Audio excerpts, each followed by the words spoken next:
So hello and welcome back to the channel. Apologies for being MIA a little bit. I was gone up in Canada to go fishing, so that's why I was not posting last week. And what you may realize from the title, that this is not the pets that are not good for children video, and this is not the veterinary dentistry video. I still am going to go in and edit the pets that aren't good for children video. I have to go through and re-record whole parts, and I just honestly was a little bit discouraged. So I'm not doing that right now, but I thought as a compromise we could still talk about something vet med related. So we're gonna pivot to why I think that your veterinarian should be a decent, borderline, good fisherman. It's strange, it's weird, but follow me with this, I promise. I'll make it all make sense. A little bit of context, I have been fishing ever since I was a little girl. My dad taught me how to fish, and I had one of the cute little, I swear you can get them at like Walmart. You push the little button and it'll release your little bobber, and I would catch bluegill, maybe a small bass, like a tiny bass if I was lucky, but it was mostly just bluegill.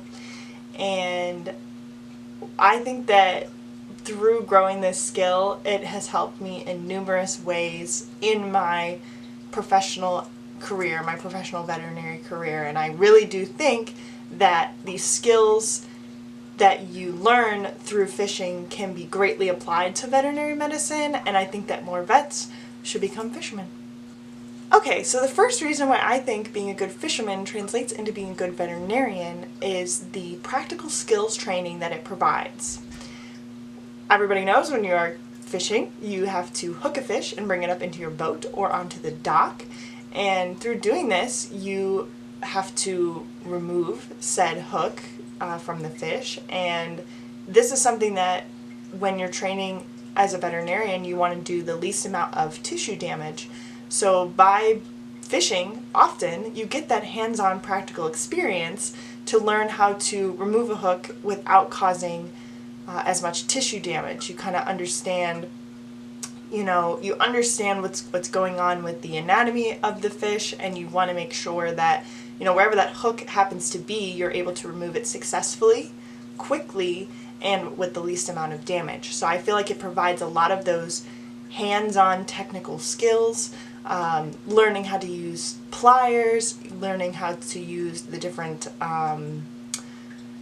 forms of equipment so that you can remove that hook safely and return the fish to the water, or put it on a stringer, do whatever you're going to do with it effectively and without causing large amounts of pain to the fish, because you don't want to hurt your fish. The goal of fishing is not, to severely damage the fish. That's not the goal, or at least it shouldn't be your goal. So as a veterinarian, you really do get to hone your skills that you would apply in surgery, when you're suturing, when you're using your various instruments, whether it be your needle drivers or your forceps, learning how much force you're holding with your non-dominant hand, whether that be, on the fish itself, how you're holding them, and having those basic animal handling skills as well. And I think that that will lead us right into my point number 2. The second reason why being a good fisherman translates into being a good veterinarian is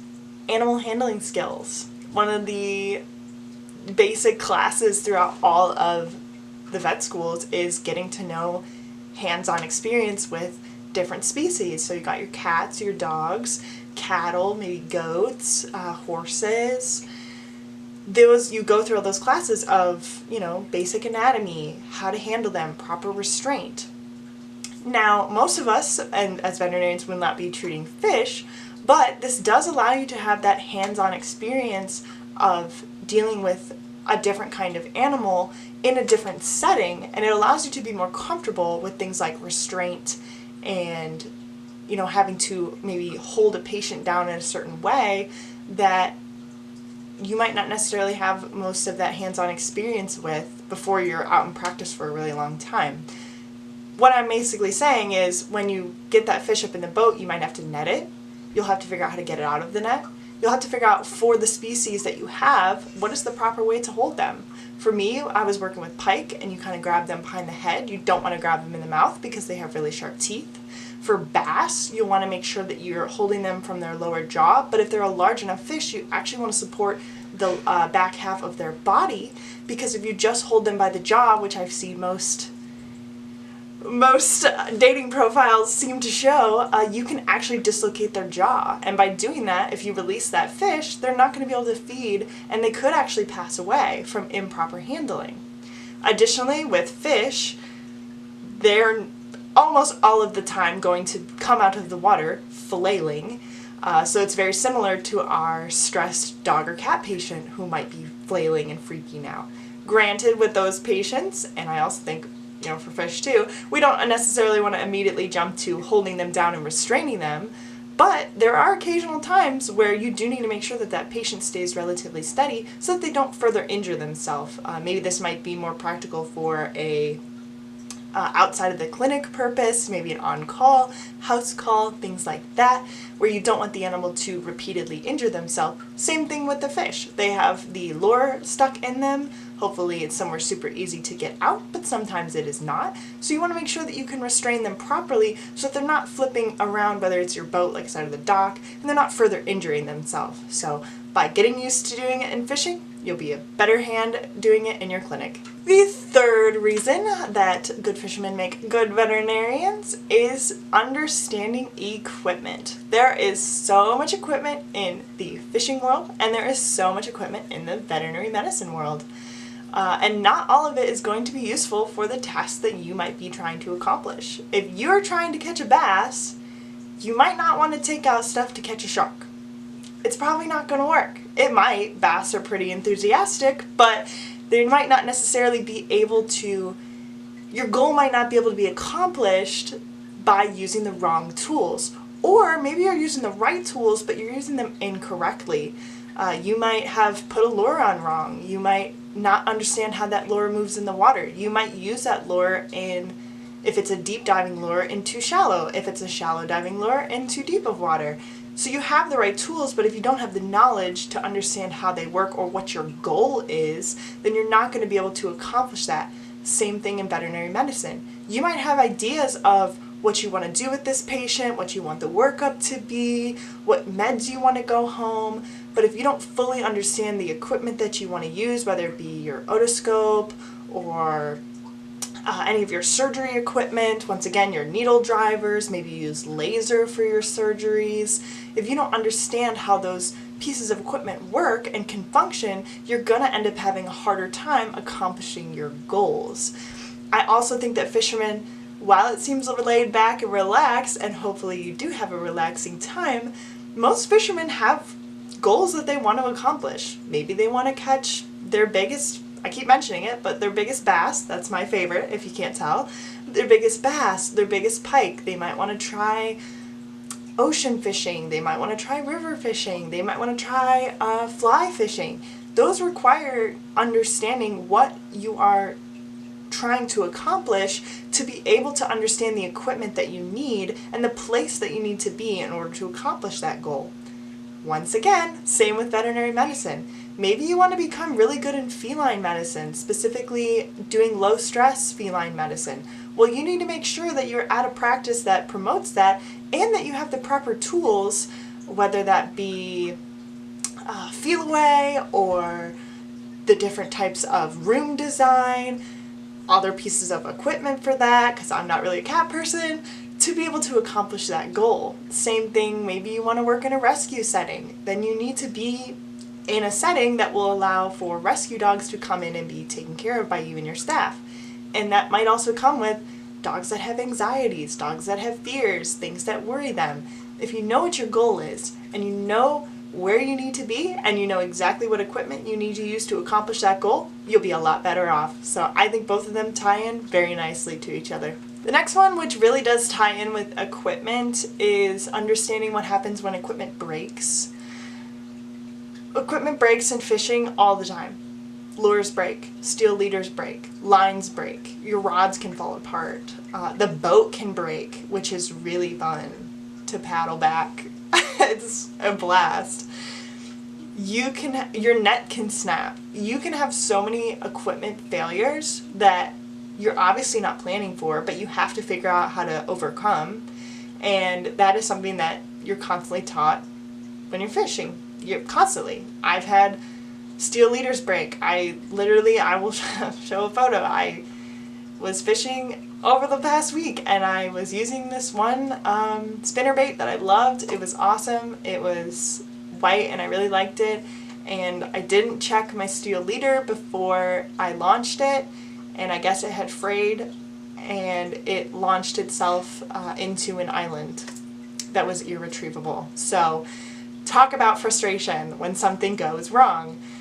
What happens at vet clinics? Well, you can have maybe your ear scopes aren't charged, so you can't use them because the battery's not working. Once again, maybe your phone lines are down, your internet's slow, your technicians are all really busy, and so you're trying to get things accomplished, but it's just not happening. What else? Literally any piece of equipment. I feel like we would often have power outages at the one place I worked at. Oh, that was fun. You'd be doing something and then bam, no power, nothing. You have to learn how to adapt to your piece of equipment not working.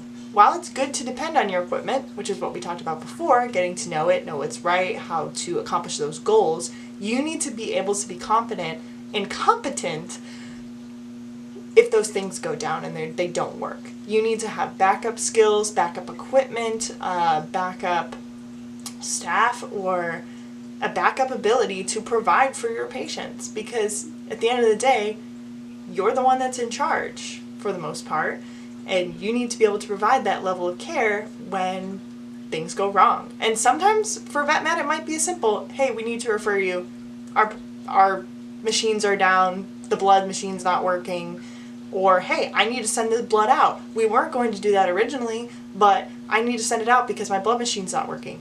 Maybe the patient's in critical condition and you were going to run it in-house. Listen, our machines aren't working, we can't get them back online, we're going to need to send you to the local ER. I know it's inconvenient, I really apologize, but we need to do what's best for your patient. You're applying real life situations of emergency or equipment breaks, which happen in fishing and unfortunately do happen every day in vet med.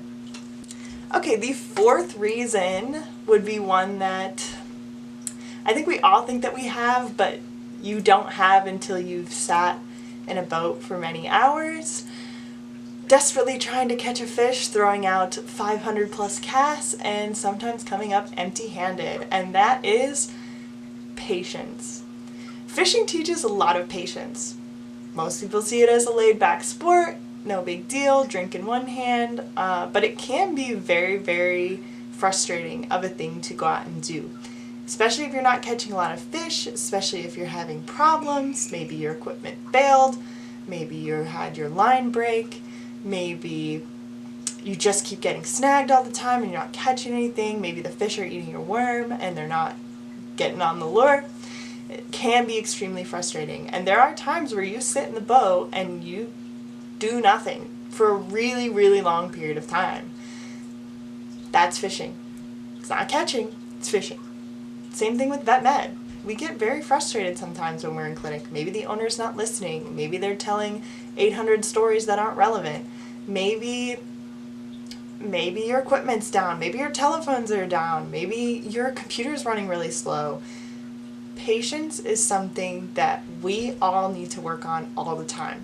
And I think there's nothing better that teaches that than sitting on a boat and not catching fish for hours, because you're going to be fed up, you're going to be frustrated, you're going to be hot, you might be buggy.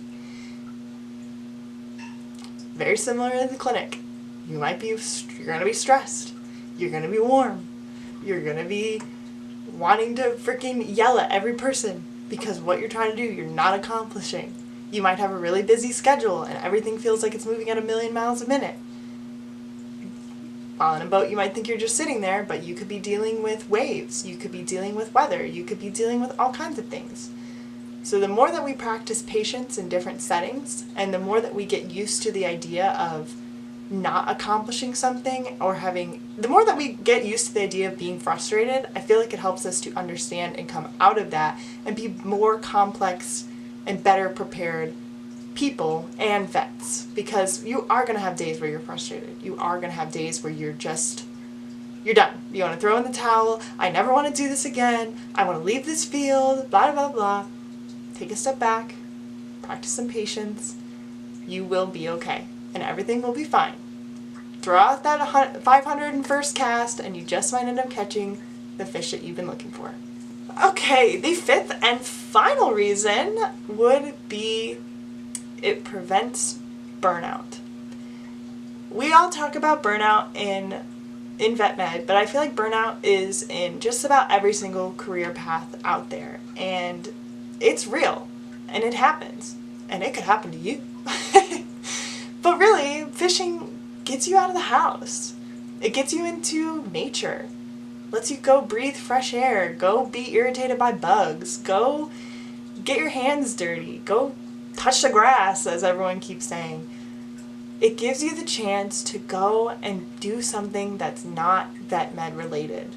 You get to go be happy, go be in the environment. If you like animals like me, I get to catch fish, and I love fish, they're great. You get to go ahead and step away from the everyday stress that is your everyday life and say, nope, that's it. I'm going out fishing, phone's off, I'm good. And I'm aware that that's not able to happen all the time. Sometimes you're on call, sometimes you're on weekends. I totally understand. But I do genuinely believe that having something, and we're going to step away from fishing because I do think that almost any single skill or activity that you go ahead and do can apply to vet med. That's the overarching view of this whole video is, yes, I'm applying it to fishing, but it's not just fishing that these apply to. I'm just pulling 5 examples from something that I've recently done. But I'm sure if you have any hobbies, whether it be rock climbing, crocheting, volunteering, those things, you can find practical uses to apply to your everyday job, but you can also find that they're a great escape from your everyday job. You need to make sure that you're not just making your whole life vet med, because you're gonna be miserable. Look at all these other things. There are so many activities out there. Painting, playing video games, skiing.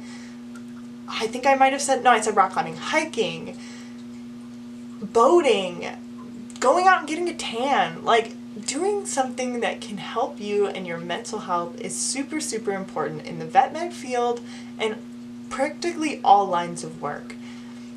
With fishing especially, like I've said, you get outdoors, you get to be maybe around friends or family members, which I also think helps build your interpersonal skills, getting to talk with somebody about where you want to go, what you want to catch, where to take the boat, put the anchor down, things like that. That helps you to build your interpersonal skills, but also just spend time having fun and enjoying yourself. You don't want to work yourself to death. You want to make sure that you're getting that time to de-stress, step away from work, don't even think about it. I know if you go fishing now, you might think about this video and think, oh my gosh, vet med stuff, but don't, okay, don't. Just sharpen your skills, okay? Don't think about sharpening your skills, just do it. But it'll give you that really good chance to just not feel the burnout feeling, which we all feel so often. And I think a lot of it comes from just the repetitive nature of our jobs and sometimes the thankless nature of our jobs. By getting out with friends and family or just yourself and spending time enjoying what you're doing, whether it be fishing or not, you can really understand how you're sharpening your skills without knowing it and making sure you're sharpening and taking care of your own mental health, because that's just as important as being really good at your job. So those are my points. 5 quick and easy points why being a good fisherman can correlate into being a good veterinarian. But once again, it does not have to be fishing. It can be whatever it is that you do outside in your everyday life, how it can make you a better veterinarian. I think that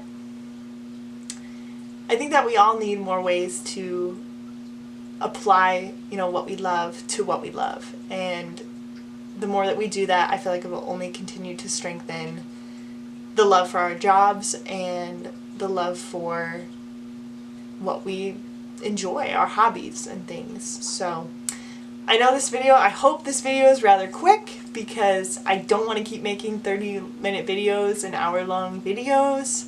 So I'm trying to make something that's shorter, but it feels odd to just be like, that's it. Bye.